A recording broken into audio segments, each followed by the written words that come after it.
بسم اللہ الرحمن الرحیم. السلام علیکم. کلاس 6 اسلامیات لیکچر نمبر 8.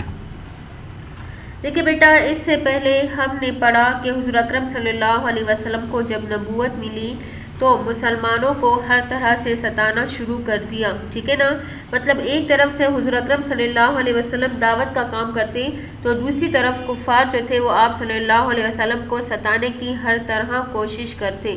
انہوں نے کسی حال میں بھی آپ صلی اللہ علیہ وسلم کو آرام سے نہیں چھوڑا. ٹھیک ہے، لیکن اس کے باوجود جو تھا وہ دن بدن مسلمانوں کی تعداد میں اضافہ ہوتا رہا اور دین اسلام جو تھا وہ دن بدن پھیلتا رہا. ٹھیک ہے، اب کافروں نے مسلمانوں پر ہر قسم کے ظلم کیے.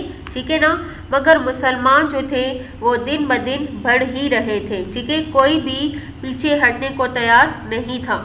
آخر کار بڑے بڑے کافر جمع ہوئے اور غور کیا کہ اور بالآخر یہ فیصلہ ہوا کہ آپ صلی اللہ علیہ وسلم اور آپ صلی اللہ علیہ وسلم کے خاندان کے ان سب لوگوں کو جو آپ صلی اللہ علیہ وسلم کی حمایت کرتے ہیں ان سب کو ذات برادری سے الگ کر دیں.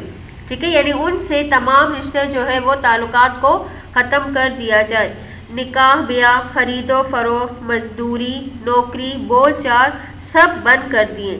سب نے اس رائے کو کیا کر دیا؟ پسند کیا. ٹھیک ہے نا، یعنی سب کے ساتھ کیا کر دیا؟ بائیکاٹ کر دیا. بائیکاٹ کا مطلب جو ہے کہ ہر قسم کا تعلق جو ہے وہ مسلمانوں کے ساتھ ختم کر لیا اور ایک عہد نامہ لکھا گیا جس پر سارے سرداروں نے کیا کیے؟ دستخط کیے. اور خانہ کعبہ میں اس کو کیا کر دیا؟ لٹکایا گیا. عہد نامے پر عمل شروع ہوا. مسلمان مجبور ہو کر شہر سے باہر ایک گھاٹی میں جا پڑے جو بعد میں شام ابی طالب کے نام سے مشہور ہوا. اب شہر میں ہر چیز بکتی مگر فروخت کرنے والے کافر عہد کے پابند تھے. کوئی 2-4 دن کی بات ہوتی تو بچی کچی یا چھپی چھپائی چیزوں پر بھی کام نکال لیتے تھے، مگر اس عہد کی تو کوئی مدت مقرر ہی نہیں تھی، گویا کہ تمام عمر کے لیے تھا. بھوک پیاس، سردی گرمی وغیرہ مسلمانوں کو کتنی تکلیف اٹھانی پڑی ہوگی اندازے سے باہر ہے. ٹھیک ہے نا، مثلاً گھاس درختوں کے پتے کھانے پر کیا ہو گئے؟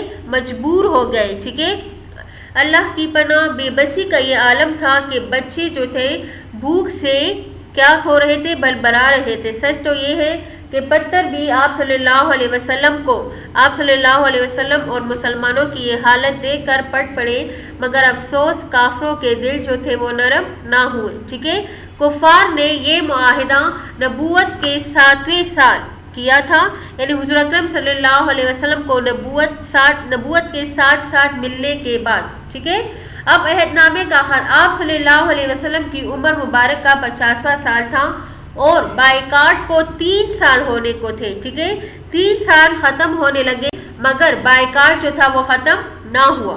کفار مکہ کا آپس میں اس عہد نامے کے متعلق جو تھا وہ اختلاف بڑھ گیا. اکثریت اس عہد نامے کو ختم کرنا چاہتی تھی لیکن وہ اس کو اپنی ہار جو تھی ان کو کسی طرح گوارا نہیں تھی. ایک دن نبی کریم صلی اللہ علیہ وسلم نے چچا ابو طالب سے کہا کہ کافروں کو بتا دیجئے کہ تمہارے عہد نامے کے سارے حروف کیڑے چاٹ گئے ہیں، صرف اللہ کا نام باقی ہے. یہ عہد نامہ کعبے میں نہایت احتیاط سے لٹکایا گیا تھا، کوئی اس کو دیکھ بھی نہیں سکتا تھا. ابو طالب کافروں کے پاس پہنچے، ان سے کہا کہ آج ایک بات پر معاملہ طے ہے، اگر سچ ہو تو تم بائیکاٹ چھوڑ دینا ورنہ میں محمد صلی اللہ علیہ وسلم کا ساتھ چھوڑ دوں گا اور اس کو تمہارے حوالے کر دوں گا. اب سچائی کا نمونہ کیا تھا کہ جب ابو طالب نے خبر دی کہ صادق و امین نے یہ کہا ہے کہ عہد نامے کے حروف کیڑے چاٹ گئے ہیں تو کافروں کو بے حد تعجب ہوا. ٹھیک ہے نا، کیونکہ ان کے علاوہ تو یہ کسی کو معلوم ہی نہیں تھا. فوراً پہنچے، عہد نامہ اتارا گیا تو کھول کر دیکھا تو صرف اللہ تعالیٰ کا نام لکھا ہوا تھا. ٹھیک ہے، باقی عہد نامے کی لکھائی مکمل طور پر ختم ہو چکی تھی اور جو اللہ تعالیٰ کی طرف سے اس بات کا ثبوت ہے. ٹھیک ہے، کہ اسی طرح انشاءاللہ ایک دن باطل بھی کیا ہو جائے گا؟ ختم ہو جائے گا اور صرف اللہ تعالیٰ کی ذات جو ہے وہ باقی رہے گی، ٹھیک ہے، اور حق جو ہے وہ سب پر غالب آئے گا، ٹھیک ہے نا۔ بائیکاٹ کچھ دنوں بعد حضور اکرم صلی اللہ علیہ وسلم کو دو شدید صدمے پہنچے۔ ایک تھا جناب ابو طالب کا انتقال، ٹھیک ہے، اور دوسرا حضور اکرم صلی اللہ علیہ وسلم کی بیوی حضرت خدیجہ رضی اللہ تعالیٰ عنہ کا انتقال۔ اب دیکھیں، بائیکاٹ کے خاتمے کے کچھ دنوں بعد حضور اکرم صلی اللہ علیہ وسلم کے چچا ابو طالب کا انتقال ہو گیا۔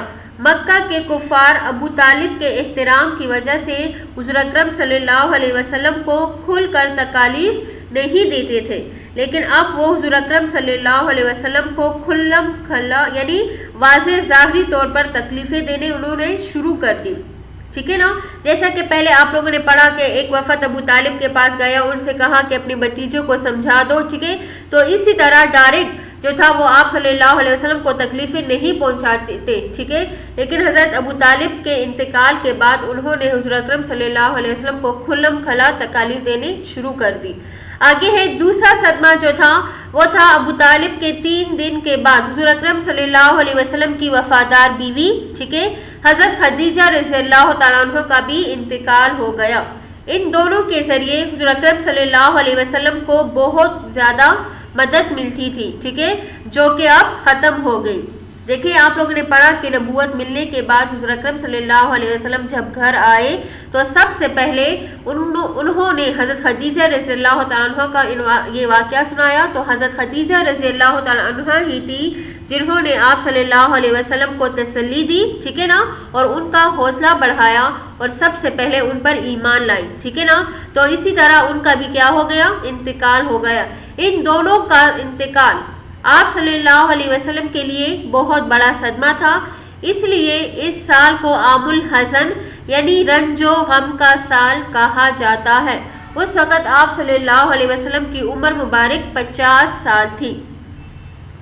روایات کے مطابق جناب ابو طالب اور حضرت خدیجہ الکبریٰ رضی اللہ تعالی عنہ کا انتقال رمضان المبارک سن 1090 میں ہوا، ٹھیک ہے۔